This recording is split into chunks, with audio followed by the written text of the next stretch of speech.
have the knowledge of the self, you also have the knowledge of everything that you can perceive or not perceive.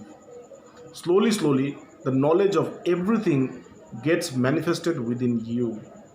Okay, so in that knowledge of everything, this knowledge of birth and death is also there. Then you start to understand, then you start to know where you were before death and where you will be after death. And because you have known this whole this whole cycle, that is why you don't have any fear. So it says that when a man becomes self, when a man acquires self knowledge, he becomes fearless.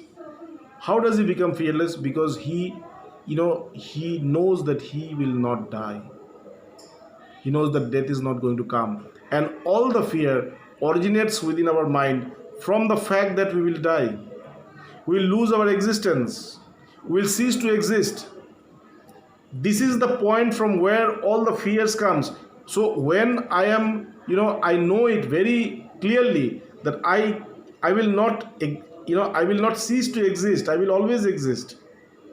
Even if my body does not stay, I am not going to, I'm not going to extinct. I'm there. I will be there. My existence does not depend upon the existence of my body. I am completely independent of my body. I'm completely independent of my body. So when I am, when I know about this, that is the time when I get rid of all fears. And that is why a person who becomes, self-realized, he also goes beyond all fears. He becomes fearless. Okay. So now, when he said this to Arjuna, these first three slokas, where he was, trying to make Arjuna understand that, see Arjuna, this kind of thing that you're saying, death does not exist. These people are not going to die because they have not taken birth. Their body has taken birth, but they were also present before their body. And after their death of the body, they are going to stay. So when Krishna had said this for some time, then Arjuna was completely blocked. He was blocked because this brave person like Arjuna, he just sat down crying and he said, I'm not going to fight. No na yotsa iti govindam uktva tushnim bahubaha. He said that I'm not going to fight. And by just saying this to Krishna, he just sat down quietly. So that means that his mind was completely blocked. There was no way that new thoughts, there were no way that new vibrations, any kind of new refresh thoughts can come. But with these words of Krishna, what we see is that his mind has started to clear up. His mind has started to clear up, and suddenly he was thinking that, okay, if you say that we are all souls, we are all consciousness, and we don't have birth and death, okay, we are not the body. So if we are consciousness, then why do we experience sufferings? Why do we experience this, this sadness, sufferings? This was what Arjuna was thinking. He did not even ask Krishna about it. He was thinking, okay, if this is true, that when you are saying it's true, so when it is true, then why I am suffering? Why don't I always have this realization that I am the self, and my people, these people are also self? Why are we fighting also? We can just be there, in the establishing the self, and that is the solution. So Krishna said, and that is why Krishna is saying the next sloka. What is saying? Matra sparshas konteya shitoshna sukha dukhada agama paino anittam tvam titikshasva bharata. He's saying, Arjun, Matras. Did I talk about this slok before? This verse before? He said, matra sparshastu konteya shitoshna sukha dukhada agama paino anittam tam titikshasya bharata. Now, what does it mean? It says matra. Matra means measurement, scale. So he is saying that our five senses are like the scales, like the five scales. Like my eyes is one of the senses. Sense of perception. With these five senses, I perceive this world. So eyes is one. So with my eyes, I can perceive form. Okay. So eyes is a sense, and this sense also have a sense object. What is that sense object? The sense object is form. The sense object of eye cannot be sound. The sense object of eye is form. Similarly, I have ears. So the sense object of ears is sound, smell. Okay. Okay. So I have okay. So when I've started, then let me finish it. I was also thinking that maybe I've said this. So Yes, Swamiji, last day you said this. yeah, I said this, no? You said this. Yes. So is there any new people now today? There are So some devotees from India okay. also. Okay. So these five senses. So these five senses has five objects, like form, sound, taste, smell, and touch. So he's saying that, see, when these five senses comes in contact with these sense objects, that is the time when people experiences happiness or sadness.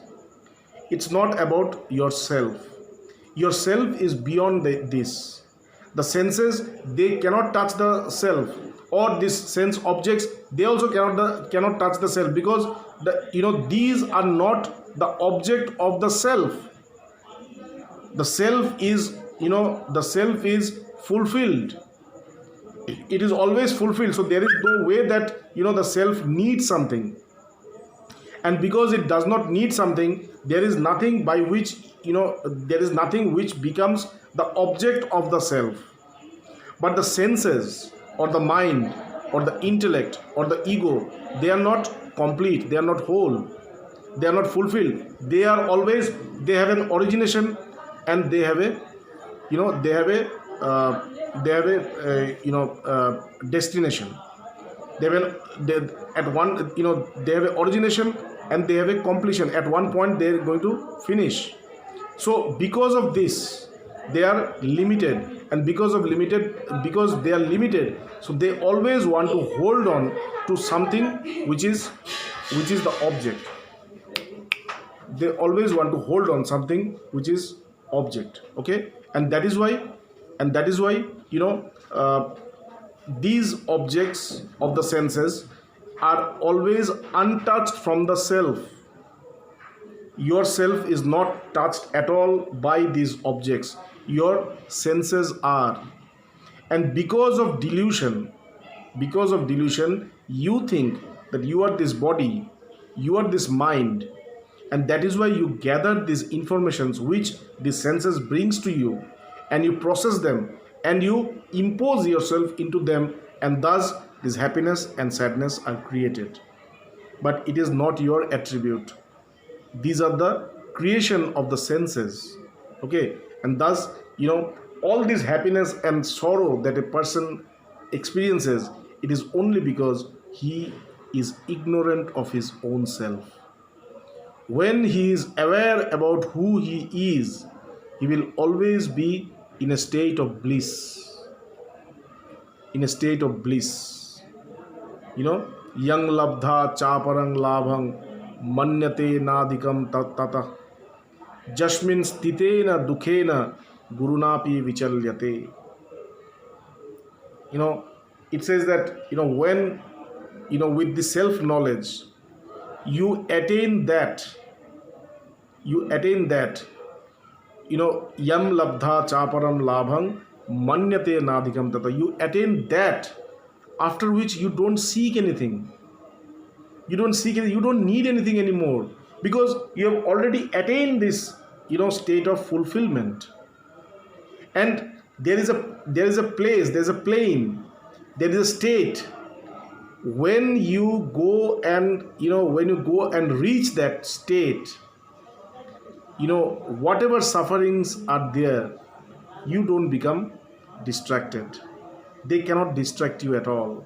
Whatever sufferings you will have, whatever great distractions you may have, but you will always remain quiet, you will always remain blissful, because you have attained that state of supreme bliss.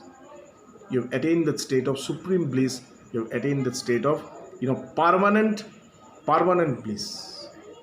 Okay, and that is why these are not not that of the self. This is only of the body.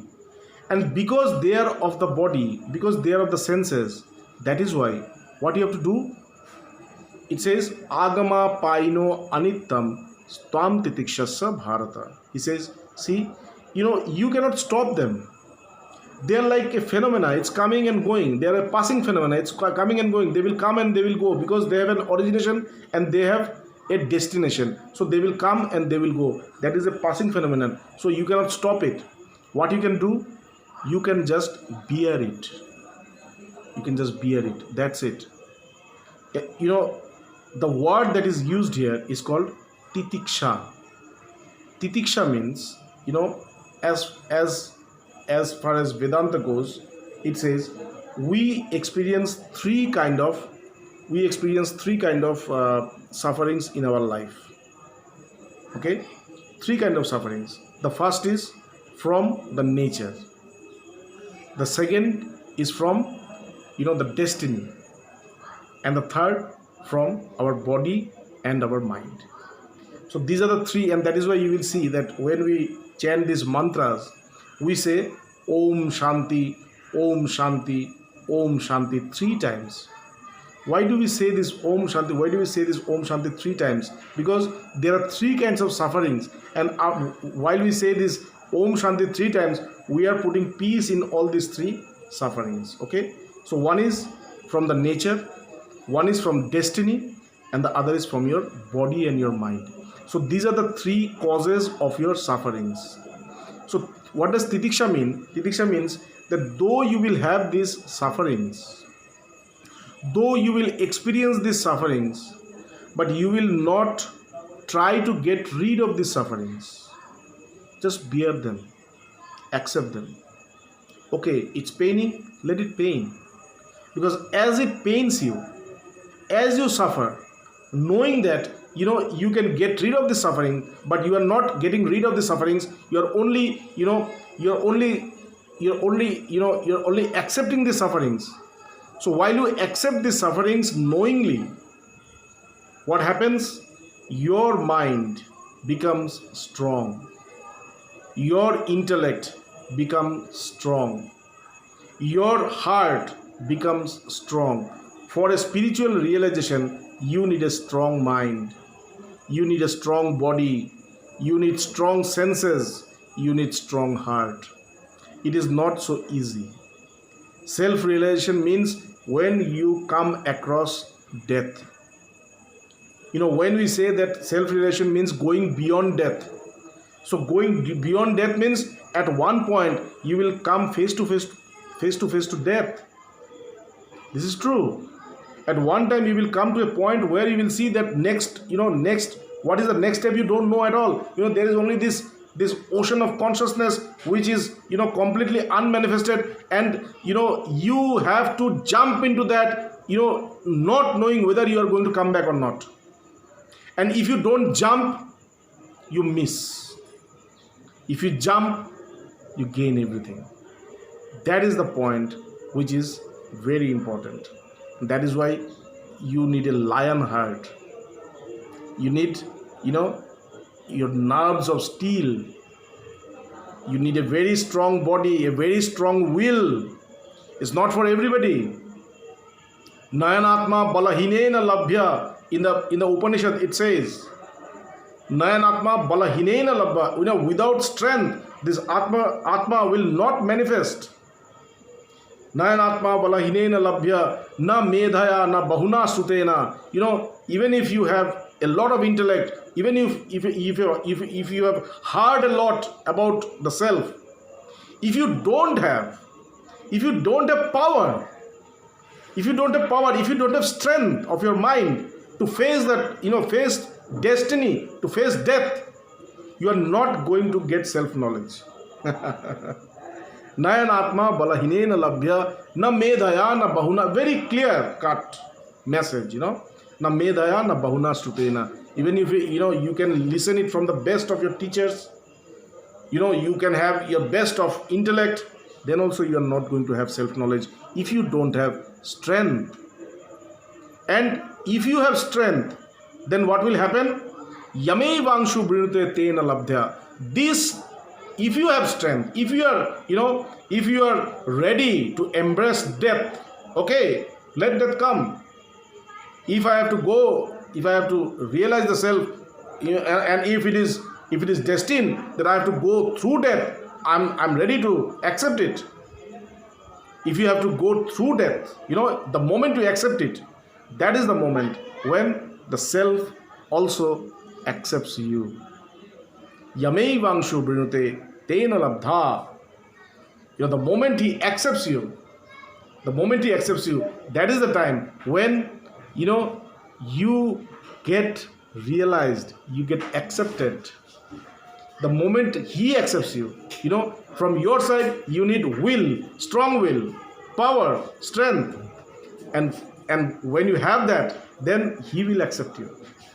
Yamei vangshu brinute tena labdha. And when he will accept you, that is the time when you will gain self-knowledge. And when you will gain self-knowledge, what will happen?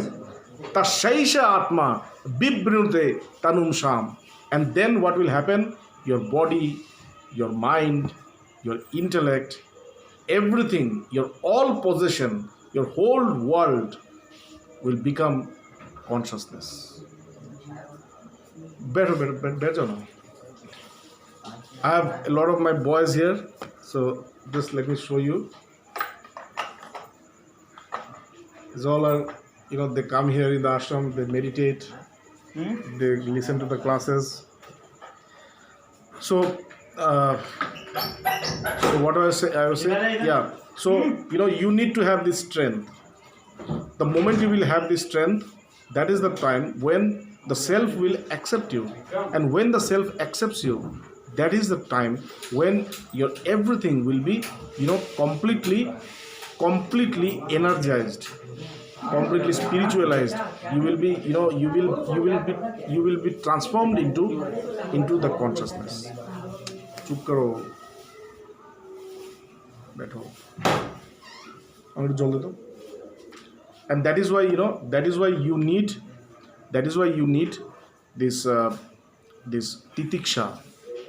That is why you need titisha. You need to have this, strength of absorbing your sufferings.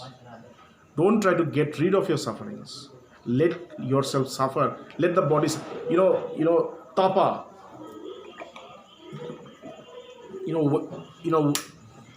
If we go into the details of all these austerities, we have to talk about this yama, niyama. This yam, niyam, asan, pranayam, pratyahar, then dharana, dhyana, samadhi. This Patanjali, this Ashtanga Yoga. So yama, niyama. In this niyama there is tapa. Tapa. Tapa means to make your body strong, to make your mind strong. So this this strength comes when you learn to accept all the sufferings that you have. So never complain when you suffer. Enjoy them, because they are really helping you in the path of self-realization. Enjoy them. When you're suffering, you enjoy them. that with these sufferings I am gaining something.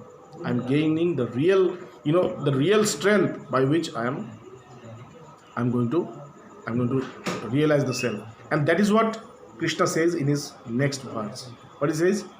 Yang hi na vyathayante te purusham purushasrava. He says, Arjuna, that is the real human being